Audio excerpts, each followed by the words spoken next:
So the next thing we're going to look at is adding text to your image. So to do this, you're going to use the type tool, which is right here. You can hit the letter T to bring that up. If you want to type up and down, you can use the vertical type tool, but the horizontal type tool is usually what you're going to use. You could always change your font and your size and everything up here, including the color.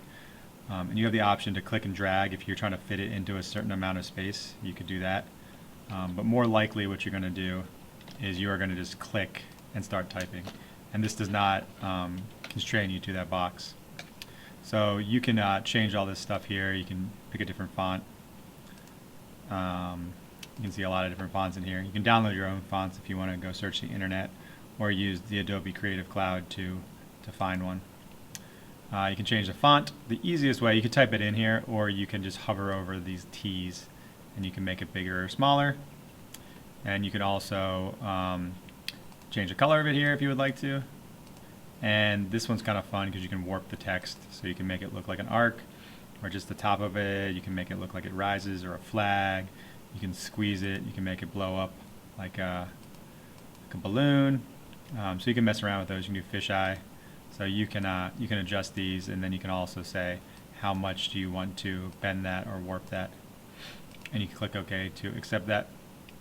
And then this icon right here, the folder with the bullet points on it, this will bring up the character and paragraph palette. And here you can do a lot of the stuff we just did with the fonts. You can also do things like leading and kerning and tracking, which have to do with the line height and how much space is in between letters. You can do faux bold, faux italic. You can make things capitalized. You can do subscripts, superscripts, that kind of stuff. Strike throughs, underlines. A lot of this stuff you can play with. Some of the other useful ones for the posters too are these two, where you just have the T with the arrows, either vertically or horizontally. These will stretch it out, so if you need to stretch it out in the up and down, you can just hover over that T, or if you need to stretch it out.